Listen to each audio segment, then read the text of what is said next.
Hello. Hello, hello. I'll just start.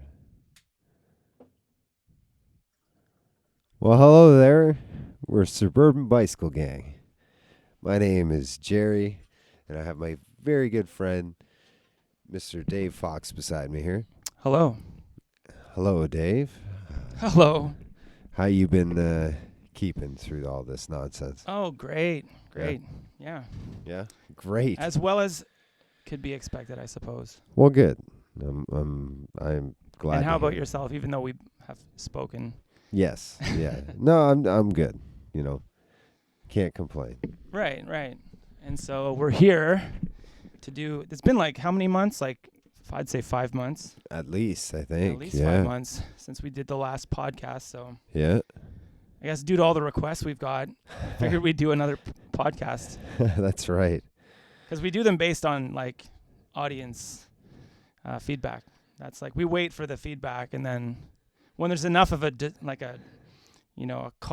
calling, then we answer the call. That's right. We are here for the community. Right. We're here for the community. Exactly. Yeah. That's what we always say. So what are we here for today specifically there, Mr. Fox? Well, typically we always, we have an album that we play right while we talk.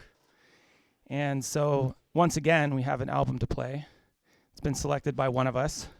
And what album is that? The album is Guided by Voices, Vampire on Titus, it's called. That's right. Yeah.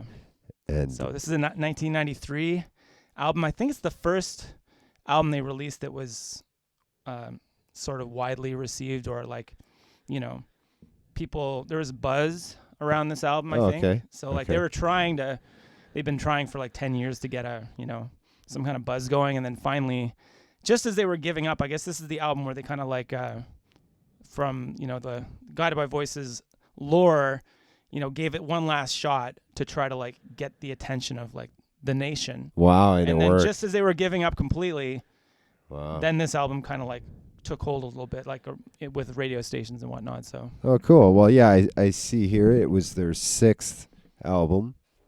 Yeah. And they hail from Dayton, Ohio, the thriving metropolis of Dayton, Ohio. Yeah, thriving Dayton, Ohio, home to Superman?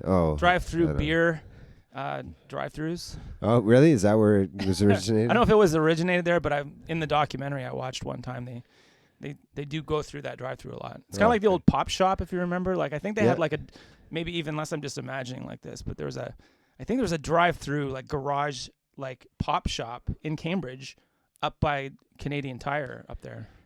Really? Yeah, back in maybe 1985. Oh, see, I was You were just an embryo back then.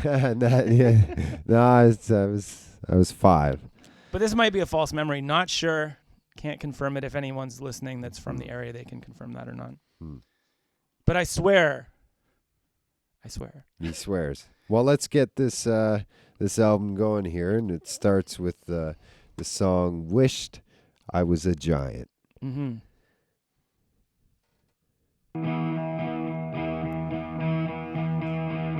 There's that waveform. Okay, everything seems to be working. We had a little bit of technical adventures getting things set up, but ultimately we powered through it. That's right, we did. All 3 inputs working with this device, which, as you were saying, is just it's going to be the pride and joy of the Bicycle Gang legacy, right? It's a game changer. It's a game changer. It's so kind of small, but potent. That's right. Yeah, that's a good way to describe it. Yeah. Yeah. So let's talk about Guided by Voices. So when did you get into this band? I guess it was in university when back in the mixtape days of people giving each other mixtapes. Oh, I miss those days. Yeah, those were good days. I was all about the mixtape. I get obsessed with things, and so I was obsessed with mixtapes. And people would give me mixtapes, and I'd give people mixtapes. And my one friend gave me a mixtape, and I believe it had a song on it that I heard, and I was just sort of like, he gave me a mixtape of stuff that kind of like, I think it was intentional, like, because he was a radio DJ up at CKMS. Oh, cool. Up Yeah. at the university. That's awesome. Back when it was on campus, I guess. Yep. And either intentionally or not intentionally, he was probably partially just trying to expose me to music outside of the grunge-sphere. Right. Yeah. He's just like, this guy's just like a one-dimensional kind of guy and listens to a lot of grunge, which was basically true, like hard rockish kind of music. And then the thing that he gave me had a bunch of like, indie rock on it and like more, certain like the Smiths or Bell and Sebastian and some Canadian indie rock too, and a song by these guys. Huh. And so would that have been in the mid-90s then? Yeah, that would have been like 96 or 97. Okay. So he was all about, actually he was, this particular guy, I don't know if I should mention his name because he may not wish to be mentioned. Okay. Guy, no, let's keep fellow, the lawyers at bay. Yeah, so who knows? I mean, but anyway, I will not mention his name, but he was very into this band, like, I don't want to say obsessively, but like he was really into this band. Okay. Loved this band. He got and the guy who sings for this band, he got some of his solo records and stuff, and he was just, getting the whole discography kind of thing like together. And I was like, okay, so there's this band, and they got a bunch of albums, and they got a bunch of solo stuff, and they have sort of like a wide, like a big discography. And so I was just aware of them as sort of like a, Number 2 in the Model Home series. Yeah, that's a cool track title. 2. Yeah. Yeah, this album's pretty cool. Like it's you have to be willing to accept lo-fi sounds. Sure. Yeah. Like it's like I think they did a lot of stuff on this. Probably was done on a four track. I think. Huh. So kind of interesting to like record everything on a 4-track, including like drums and whatnot. Well, it even says here in Wikipedia that it's acknowledged as being the most abrasively lo-fi album in the entire Guided by Voices catalog. So yeah, I mean, I don't know if I would agree with that, but it's pretty lo-fi and it's pretty abrasive, and just in terms of sound fidelity, it's like a very scratchy sounding thing. But it still has he still covers the principles of like he's he's like a pop song aficionado, the guy, or mainly Robert Pollard does he's the mastermind. Well, I was just gonna ask, so I see that it's is it a brother band? Is that Jim Pollard, is that his brother? Yeah, Jim was in it. Okay. But not really, like he was more like he was how do I put this? Like he was involved with the band. He did stuff with the band. He wrote songs with the band, but he wasn't like he didn't play with them. He's not part of like the like I guess he was part of the early lineup. But then at some point he was more like how do I put this? Yeah, he was always around, I guess. But he wasn't like I don't think he toured a lot with them. Okay. Like maybe in the beginning he did. Okay. But they are a brother band in the sense of like the Pollard name in Dayton is like a legendary name. Really? For like sports. Really? And like yeah, because But these guys, they played sports? Yeah, so Jim actually is like the sports legend of the family, but I guess I forget what happened. He blew something out. I think it was like his skull. His no, I think he just had an injury of some kind. Yeah. But he was like the like local legend, and then Bob was also like the older brother, and he tried to like also he had like a reputation for like baseball star, football star, javelin, not javelin, high jump, not high jump, but he was like an all state or whatever, I don't know. Sure. But yeah, they're big into sports, and they're known as like a hard drinking kind of band. Like they drink a lot when they play. Oh, okay. So they're known for like fairly like debauched kind of like long 3-hour performances where they just drink the entire time. Oh wow. And so they get progressively like better / worse as they play. Huh. Wow. And sorry, have you seen them live? Yeah, I've seen them maybe twice, I guess. Twice. Yeah, so yeah. The only thing I've seen live of them is Austin City Limits performance, and it was pretty cool. Nice. So obviously it wasn't one of their long performances because you get 30 minute. Yeah, exactly. But it was really cool. I don't know, just the energy they had was cool. How did you come across that? I watch a lot of Austin City Limits, or I used to. I don't anymore. Like on YouTube, I guess. Yeah, or like I think originally it was off like cable, like PBS or something, Oh, okay. and then kind of dove into it more after. But yeah, those kind of performances are cool because it's like a sampler of bands, right? It's like a mini like Lollapalooza-ish kind of thing. Well, I think it's a good amount to get a sense of the band, and then but it's not enough that it like it doesn't satisfy the itch if you have it for that band, right? So then you seek them out, right? So it's got that cool thing happening. Yeah, like it can introduce you to a band, I guess. Yeah. So and this is a kind of band that you'd have to be introduced in a way like that, as opposed to like the traditional ways that you'd hear music, or at least that we heard music. Yeah. So like radio or like mixtapes. Mixtapes was probably where most people heard these guys. Is that? Yeah, I'd say so. Back in the 90s, it was like a very tape-friendly kind of thing. Like, because there was a bunch of bands like say Dinosaurs Jr. or Sebadoh, Guided by Voices. Yeah. They're in like this sort of indie noise rock kind of category, I guess. Okay. I think I think the thing was a lot of college DJs gravitated to bands like this and were like kind of in charge of, Is that where they kind of made it? Was in the college ranks? I think more so than anywhere else. Like they had like one radio hit in the 90s, I guess, that was like trying to be like pushed as a hit. And what song was that? Hold on Hope, which is a song off, their 97 album. B1000? No, this is off of, what the hell's that album called? Oh, Do the Collapse, it's called. Because I think you sent me the B1000 one before. Yeah. This is like, their hit was like, because they worked with Rick Ocasek on is that the Cars guy? Yeah. He just passed away, right? Yeah, he just passed away like last year or something. Yeah. But they worked with him on that album, like, which was a very like Cars influenced album. Okay. And also like, I think because Rick's like a very particular kind of like musical guy, and he's just like, he heard that song, and he's just like, this is the single kind of thing. Like, he's just like, did the magic touch kind of thing. Right. And they were like, no, not that one. Like, they didn't really want that one to be the pushed as the single, I guess. Really? So, but it's a really nice song. Like, it's a radio friendly song, but it's not that radio friendly because the lyrics are kind of weird and like not really appropriate for, like, most people wouldn't be like, oh, I can it's like abstract. Yeah, like, I was gonna say I would say most of their stuff is that way, right? Like kind of like very abstract and hard to place.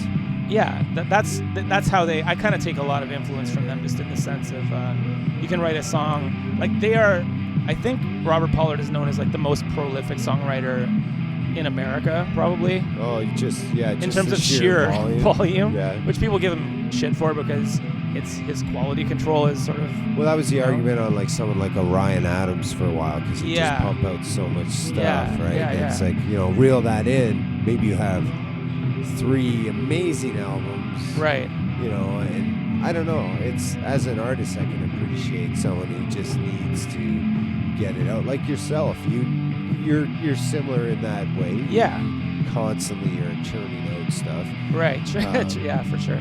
No, I mean, so like someone like me who doesn't do that, I'm a little envious of that kind of thing, right? But it's a hard balance, I think.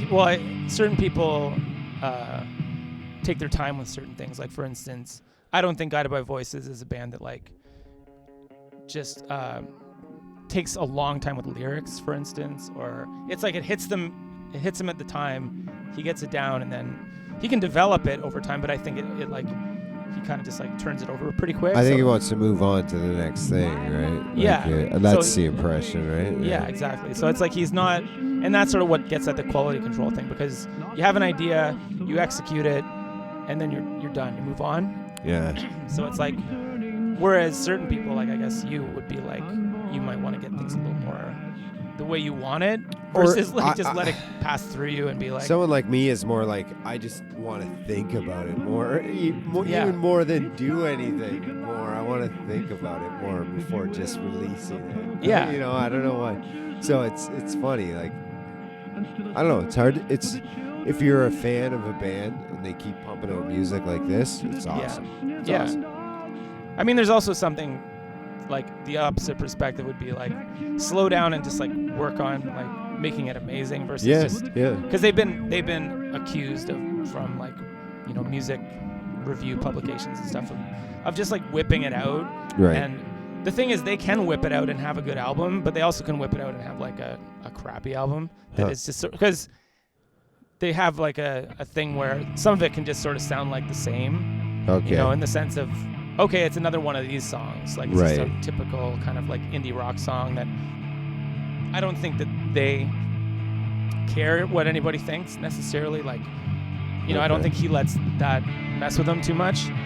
But, you know, even I would say personally that I've like heard some albums, I'm like, this one's okay. It sounds like they just like, you know, they kind of put it together quicker, or just like there's no need to like have 3 albums in 1 year. Right. It's Yeah, like, what was the, and the songs kind of maybe reflected a bit, you know. Yeah, that can be the case, right? Like everything can sound, but I don't know. I guess if you're going lo-fi to begin with, then that's kind of your vibe, anyways, right? So yeah, but they got out of lo-fi eventually. Like once they did the Rick Ocasek album, none of their albums were like, they had to intentionally make them super lo-fi. Right. Yeah, because you how to can't produce a good album. that, right? Because they had a string of like, you know, the next 10 albums or so were all very somewhat polished. Yeah. Versus, and then they would have to kind of deliberately like skewer them with like lo-fi kind of sensibilities, but and sorry, I'm just seeing this now. This is 18 songs, and it clocks in at 30 minutes and 50 seconds. yeah, That's hilarious. Yeah, they had a habit of doing that for a while. Like there's like 5 or 6 albums where all the songs were kind of like 1 minute long. Yeah. And it sounded like a sound collage. It was kind of like a song collage. It was like song, and then it would just end, and then next song end. Like, right. It wouldn't necessarily even fully develop, or it would just be like a weird sketch, you know. Huh. And I kind of appreciate that in some way, because it's kind of like it's anti 3-minute pop song. Yeah. But it's also not really a punk song in the sense of it's super fast, like BPM, like, you know, metronome speed or something. But I don't know. I did. Drumming would be fun for these guys. yeah, they have some like proggier stuff. They have some like super simple stuff, like droney stuff. Like you can't even when you hear this, I'm like, I can hear the drums, but they're not like super defined or anything. Yeah. Which is kind of neat for drums. I don't know. You don't hear it too much, especially nowadays, right? Yeah. Like usually stuff is like highlighted in a very specific way, and this is, you can even hear like on this one just the tape hiss. Yeah. Tape hiss. I like that. Yeah. Not tape piss. Not tape hiss, but yeah, the hiss. And it's kind of like a guy who's, you know, he has an idea, and he tries it out, and then that's it.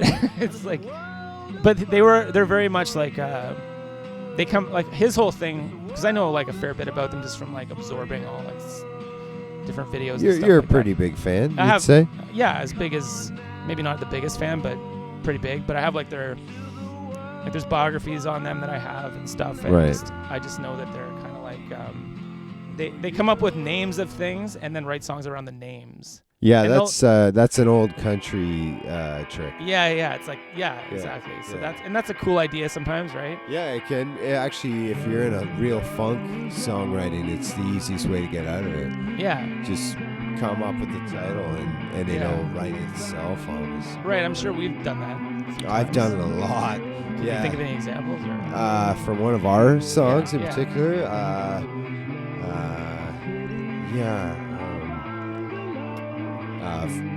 Can I swear? Yeah. Fucks to give.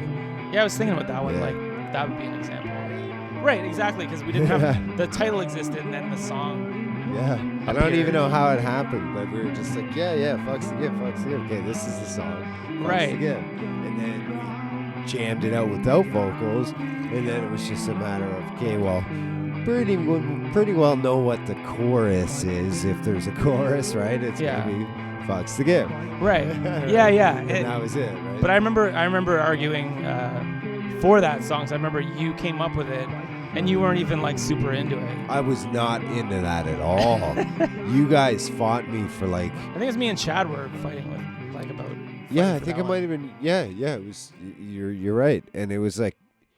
I feel like it was like almost 2 months of like fighting for it. It was, yeah. It was a while. And then I don't know, we played it somewhere or something, and then I was like, oh, okay, this makes sense. It eventually like congealed into whatever. Yeah, and now I enjoy playing it a lot more than I could ever have thought I would before. Yeah, it just has its own thing, right? Yeah. And that's what's cool about it, but.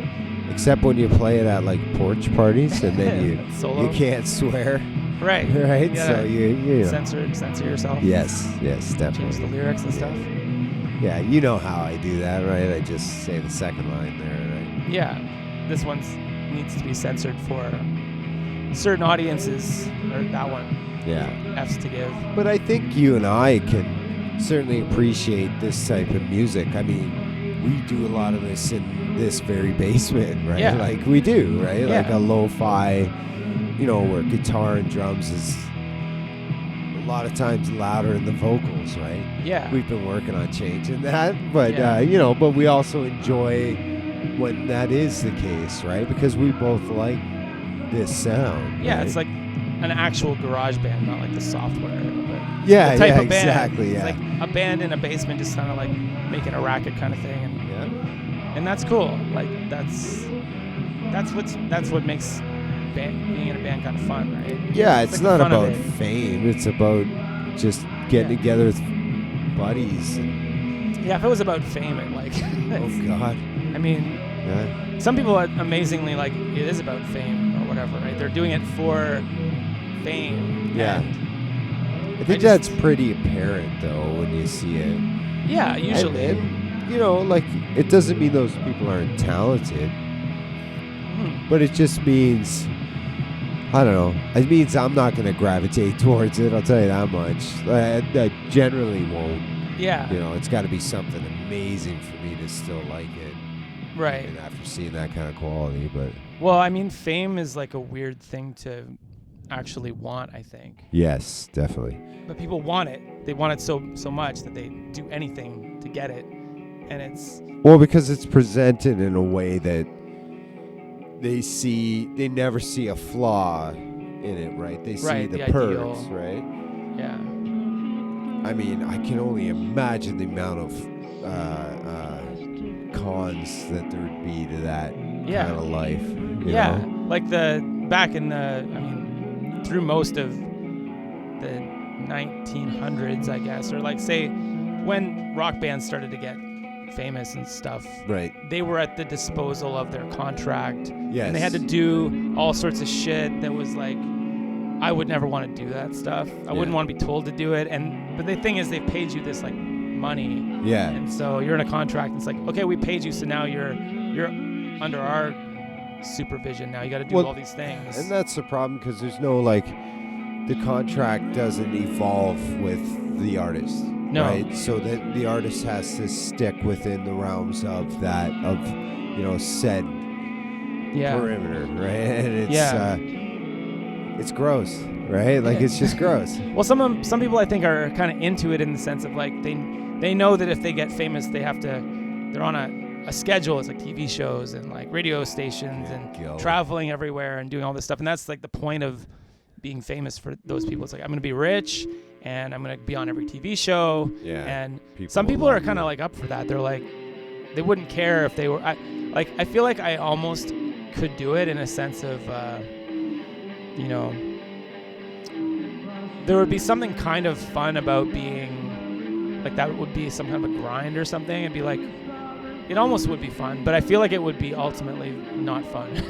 Yeah, It might no. be fun for like, whoa, I did it for Good. like a month and then I never want to do it ever again.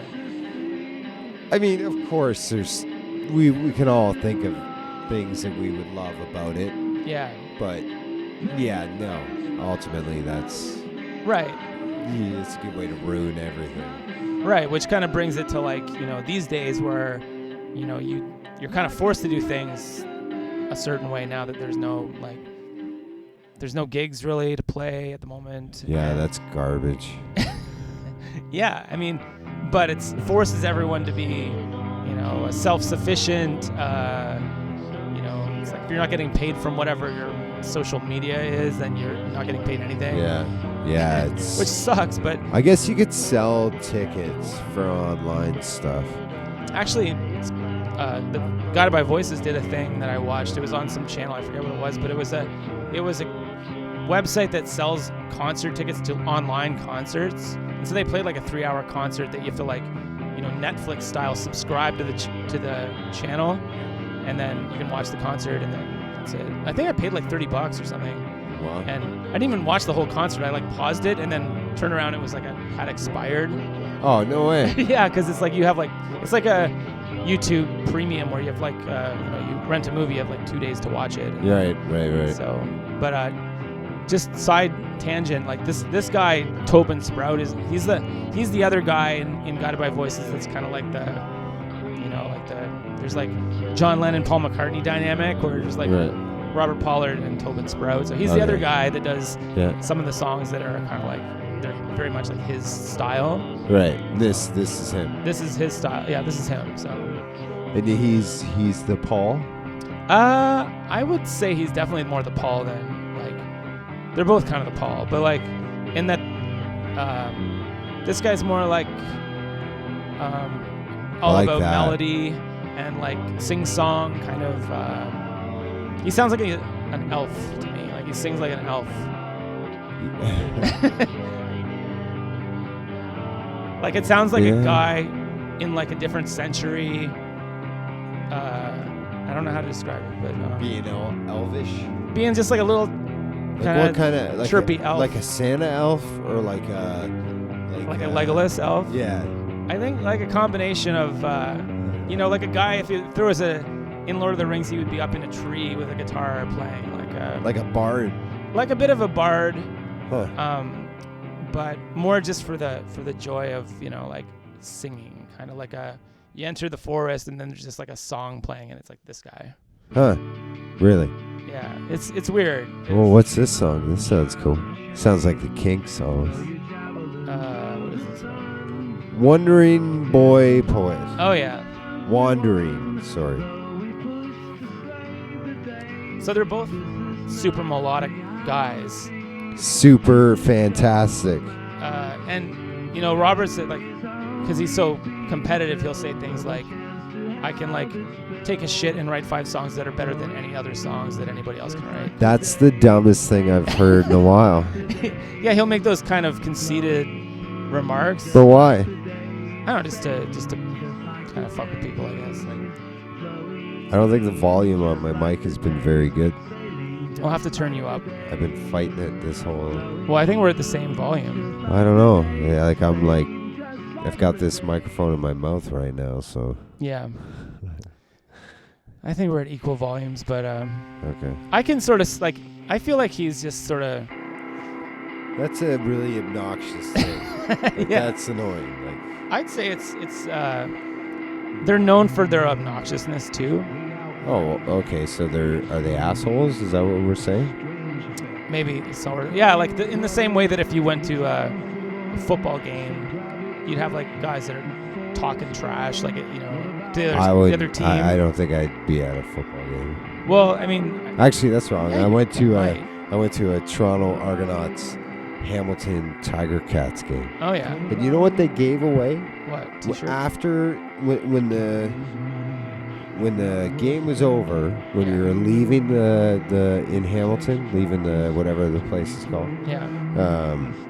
Ivor Wynn, I think it was called. I don't know. Anyways, they gave us mustard. Oh. Squeezable mustard. No, think about that. And like like ketchup.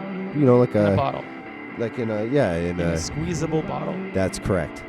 Okay. That's a bad idea for 20,000 people that have been drinking watching a football game. That's true. Watching a football game. What are they going to do? What do you Give think them is going to mustard? happen? How They're many bottles of mustard Got were smashed in and the thrown. sky flying?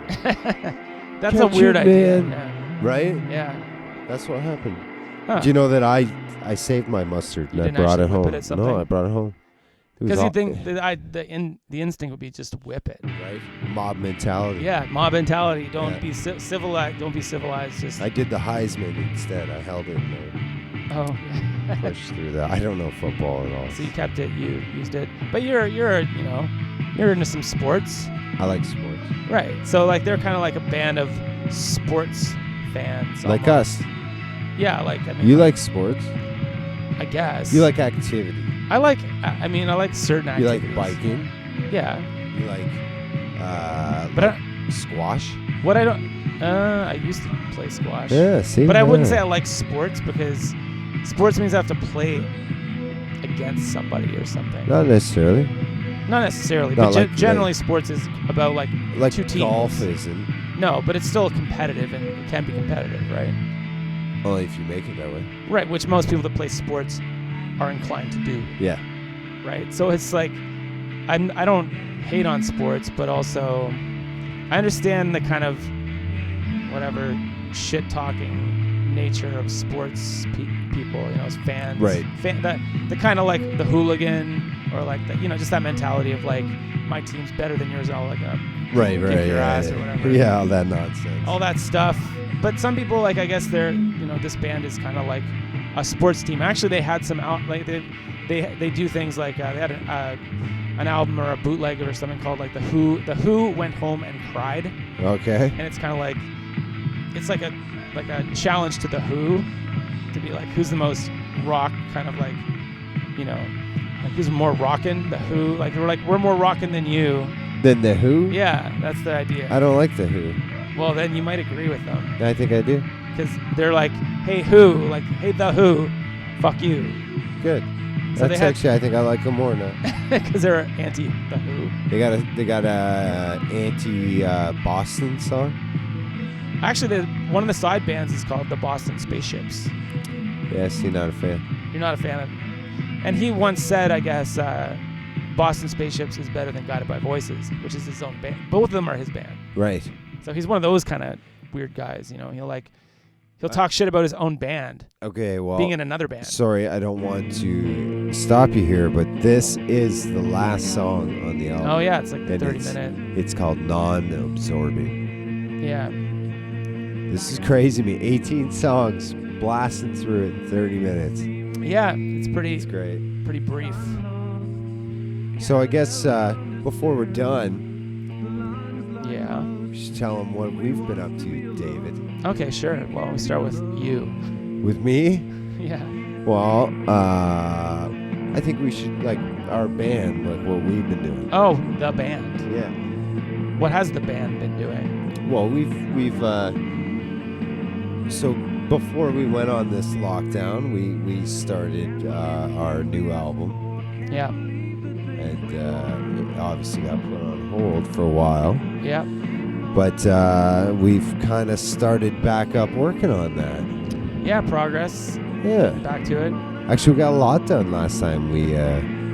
had a session. So, and we're actually due for another one probably pretty soon, Yeah, right? pretty soon, yeah. So we have another album, point being, on the way. Yeah. And, Yeah, depending how things go, which could be done sooner than later. We don't know. yeah. But I think I took a bunch of pictures last time, but I'm going to take some more Oh, yeah. for our session next time, and maybe I'll start posting some more stuff. Yeah. Maybe we should get on that website a little bit more and post stuff. And that's suburbanbicyclegang.com. Yeah, that website needs a bit of attention, I'd say. Well, we don't really update it. We got to update it more with stuff. That's why I was trying to get the T-shirt. I know. Going. I know Dave has been on me to up my digital game, and sadly I've crumbled under the weight of the expectations. But well, and you have a new computer too, so I know. that was the whole thing. It's just like, I know. Okay, performance now. It's like performance anxiety. Let me give you the info tonight before you leave. What info? For our new T-shirt site. You're gonna give me info? I Yeah. thought I was just gonna add your email. And Well, listen. Do we need to do this on a podcast? people might be very interested in this all the things that I gave you and showed you that I did. All the things that you asked me. Yeah. And I sent pictures of it. Yeah, and I would do the appropriate counter action. And it still wasn't working, but that's because the company that we're talking about, that we won't mention the name of the company. No, we don't want to get any bad. That's right. Get any kind of rivalry going or anything. But they're going down is the point. They mess with the gang. they did some pretty nefarious activities. Yeah, some weird stuff that isn't really acceptable. That's right. And now that they're under our watchful eye. Yeah, the gang is here. We're gonna deal with them. That's right. At some point later, sooner. But we'll have new T-shirts and you're wearing the old school baseball hat we had there. Yeah, I still like the baseball. I think I'm gonna work on those again because I think that was worked out. Yeah, that whole embroidery thing. I kind of think there's something about that us and embroidery. Yes. There's a kind of a. It just works, right? It just works. So yeah. We should do more embroidered stuff. Definitely. And things that are puffy and kind of puff out a bit, stuff like that. Not just a simple flat 2D. Yeah. More like 3D. Show the depth of our characters. Yeah, I feel like we deserve it. Yeah, I feel that you're right. Yeah, so there's something about that, and we'll get the albums.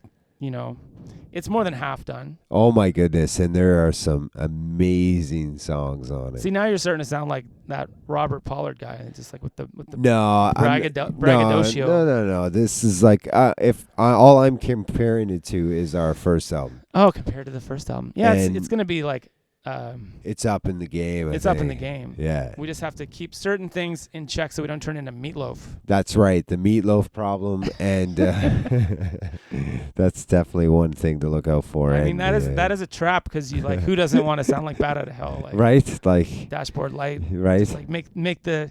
Because Meatloaf made Bat Out of Hell 2, and I think Bat Out of Hell 3. No way, he made 3 of those suckers? I think he made 3. Wow. And we're not trying to make Bat Out of Hell 4 here. Oh, maybe we are. Maybe we're going to now. Yeah, well, it's it's a thing that can just happen. That's right. To you, it's like getting someone pregnant. It's it can just happen. Yeah, on that note.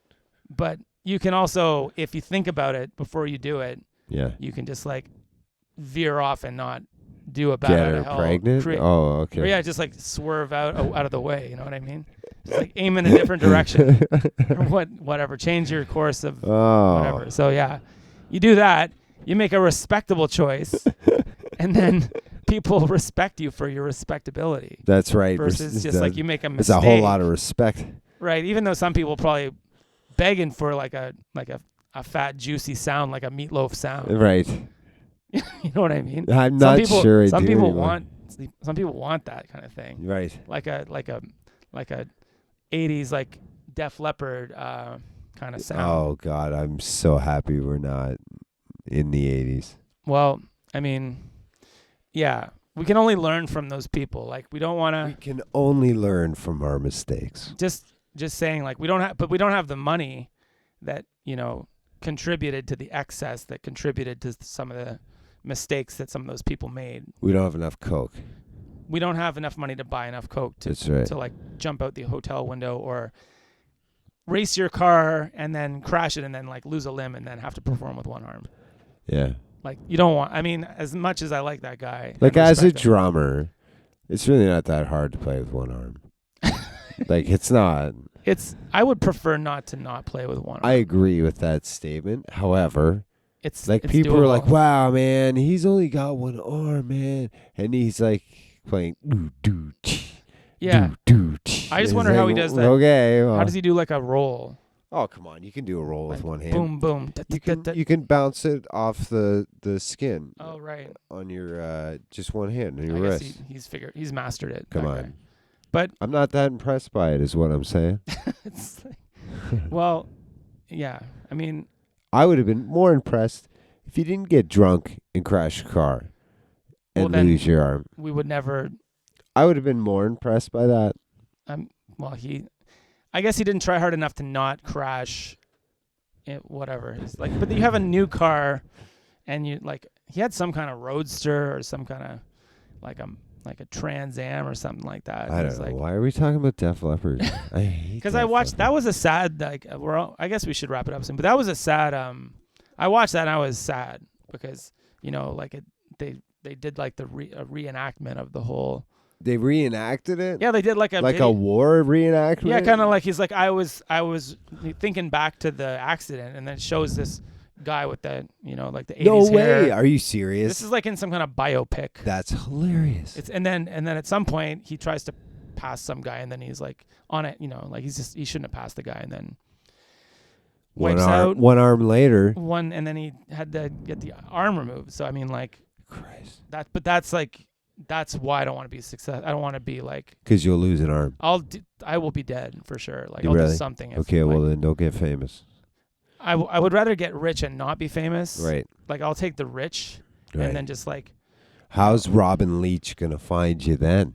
I think Robin Leach is dead. Oh, really? Is he not dead? I think he's Did dead. he have any children?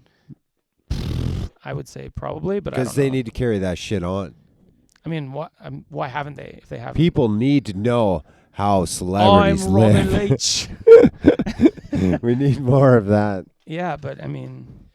Totally. Anyways, we should probably say goodbye here, and Yeah, probably should. and get outta again, here. and remind our good folks here that you can check us out at suburbanbicyclegang.com or on Facebook at Suburban Bicycle Gang, and on YouTube at Suburban Bicycle Gang. Yeah, and you can check out Dave's solo stuff at Young Coconut Music yes, Yeah. on YouTuber. on YouTube, or you can go to .store where I have like a store. Cool, and you can also go to jerrygray.bandcamp.com to check out some of my stuff there. Aren't you selling a new bobblehead? The new bobblehead will be ready for around Christmas time. Not yet, really? Not yet. Yeah. Nice. So Waiting for that shipment to come in. that's right. Shipments are delayed right now, but from, we should have them in by Christmas. From Malaysia. Yeah, Malaysia. There's like a crate of Jerry bobbleheads coming That's in. right. So They're on a barge right now crossing the ocean. So we'll let you know when those are in, and we'll start our sock contest. We have to talk about that. What's the sock contest? We're gonna have a sock contest. Like a Red Hot Chili Peppers style? No, just a pair of socks. Oh, for- right. Yeah, for for some like people. branded socks. Yeah. So I mean, we'll leave it for now, and we'll keep that in mind. And there's only one thing that can prevent all this from happening. And I don't know if you know what it is, but I heard about it. And that is Somalian pirates. Oh, really? Oh, Oh, yeah. taking out the shipment. Taking them out, bro. Oh shit! Taking them out. So we could have Like the Captain Phillips type shit. like Tom Hanks or whoever that was. Yeah, that's right. Yeah. Like Like Steve Zissou. yeah, like that is the main hindrance to like getting socks here, getting bobbleheads, Right. and getting like shirts Right. and hoodies and whatnot over At slave labor pricing. We don't apply the slave labor. We don't ask. We just say, hey, We're can like you make us like 1,000 of these we're for like Nike. We don't ask. for $15, and then we don't control who makes them. That's right. Yes. So it's all good. Yeah. They just tell us what to pay, and we'll pay it. Yeah, it's usually like if you want 1,000 shirts, it's like $15, That's right. and then we're like, that's cool. That's pretty good price. Well, that seems reasonable. That seems reasonable. And then and they're always great quality. It's like the stitching is so fine. That's what I like about it. Like it's beaten into it. Yeah. Yeah. But anyway, so yeah, we are a Suburban Bicycle Gang. I'm Jerry, and this is Dave. Yep. And it's always remember to keep the main thing, because that's the main thing. That's right. We always say that. That's right. That's our motto. That's right. We stick by it. So watch out for gangs around you, and If you see a gang coming, it's probably us. that's right. Watch out now.